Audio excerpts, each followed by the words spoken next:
नमस्कार बच्चों, आपका हमारे चैनल पर स्वागत है। आज के इस वीडियो में हम ये बात करेंगे कि गै-लुसेक का गैसीय संयोजन का नियम क्या होता है।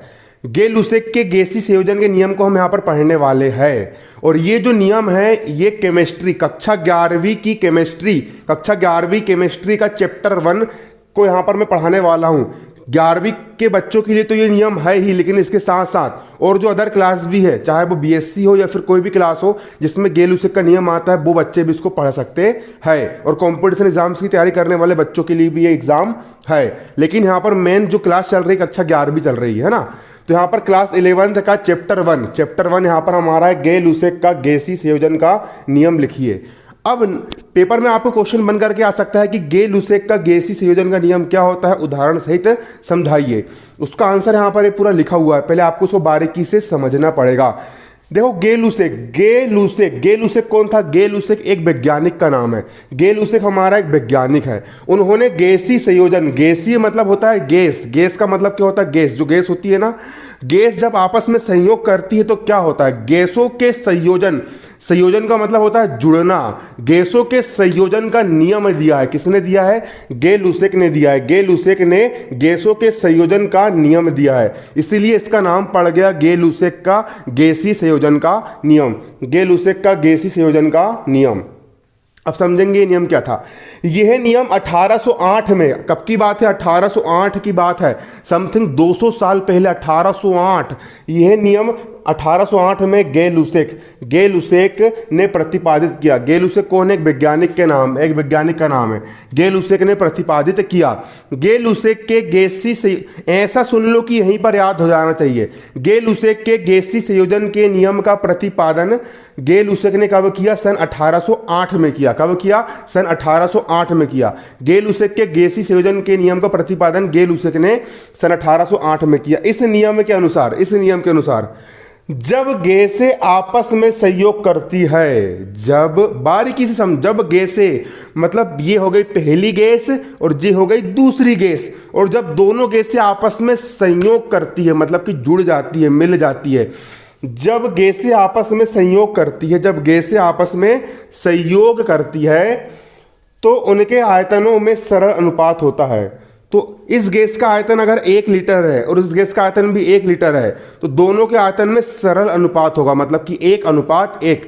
फिर से, जब गैसें आपस में संयोग करती है तो उन गैसों के आयतनों में क्या होता है? सरल अनुपात होता है। यदि उनके संयोग से बना पदार्थ भी गैस है, अब पहली गैस ये हो गई और दूसरी गैस ये हो गई, ये दोनों गैसों ने आपस में संयोग किया और दोनों के संयोग करने से जो नया वाला पदार्थ बना वो भी गैस है। पहली गैस जो हो गई, दूसरी गैस जो हो गई, और दोनों के संयोग करने से बना वाला पदार्थ भी क्या है? एक प्रकार का गैस है। यदि उनके संयोग से मतलब दोनों के मिलने से, यदि उनके संयोग से बना पदार्थ भी गैस है, तो उसका आयतन भी, तो उसका जो पदार्थ बना है उस बने हुए पदार्थ का आयतन भी, क्रियाकारी गैस मतलब कि जो दो गैस क्रिया कर रही है, क्रियाकारी गैसों के आयतन के सरल अनुपात में होगा। देखो, जब दो गैस, पहली गैस हो गई यहाँ पर H2 का मतलब हो गया हाइड्रोजन गैस, और दूसरी गैस हो गई यहाँ पर आपकी क्लोरीन। जब गैसें आपस में संयोग करती है तो उनके आयतन में सरल अनुपात होता है। यहाँ पर इसके सामने कुछ नहीं है मतलब 1 है, इसके सामने भी कुछ नहीं है मतलब क्या? 1 है। मतलब हाइड्रोजन का 1 अणु, क्लोरीन का भी 1 अणु, मतलब हाइड्रोजन का 1 आयतन और क्लोरीन का भी 1 आयतन। तो जब ये दो गैसें आपस में संयोग करी तो इनके आयतनों में सरल अनुपात है। इसके आयतन भी, इसका भी 1 ही आयतन है, इसका भी 1 ही आयतन है, तो आयतनों में अनुपात कैसा है? सरल अनुपात है। और यदि इनके संयोग करने से मतलब इन दोनों के जुड़ने से बना हुआ पदार्थ भी गैस है, यहाँ पर HCl बना, ये भी क्या है? एक प्रकार की गैस है। तो यहाँ पर HCl के 2 अणु है, मतलब इसके यहाँ पर 2 आयतन है ना। तो अगर इनके गैसों के संयोग करने से बना पदार्थ भी गैस है तो उसका आयतन भी क्रियाकारी गैसों के आयतनों के सरल अनुपात में होगा। तो यहाँ पर आप देख सकते हो 1:1:2 यहाँ पर एक प्रकार का सरल अनुपात प्राप्त होता है। जब गैसें आपस में संयोग करती है तो उनके आयतनों में सरल अनुपात होता है। अगर इनके संयोग से बना पदार्थ भी गैस है, अगर गैसों के संयोग से बना हुआ पदार्थ भी गैस है, तो उसका आयतन भी क्रियाकारी गैसों के आयतन के सरल अनुपात में होगा, है ना। तो उसका देखो, है ना, जब गैसें आपस में संयोग करती है तो उनके आयतनों में सरल अनुपात होता है। यदि उनके संयोग से बना हुआ पदार्थ भी गैस हो तो उसका आयतन भी क्रियाकारी मतलब कि जो क्रिया कर रही है उसको हम क्रियाकारी गैस बोलेंगे, तो उसका आयतन भी क्रियाकारी गैसों के आयतनों के सरल अनुपात में होगा। जबकि सभी आयतन, जितने भी आयतन है, इसका भी आयतन, सभी आयतन एक ही ताप, टेम्परेचर एक जैसा रहना चाहिए। मतलब कि जितने टेम्परेचर में इसको नाप रहे उतने टेम्परेचर में इसको भी, उतने टेम्परेचर में इसको भी। जबकि सभी आयतन एक ही ताप और एक ही दाब, दबाव नहीं लगाना, दाब भी उतने का उतने रहने देना। जबकि सभी आयतन एक ही ताप, एक ही टेम्परेचर और एक ही दाब, मतलब कि एक ही प्रेशर पर नापे जाए। जबकि सभी आयतन एक ही ताप और दाब पर नापे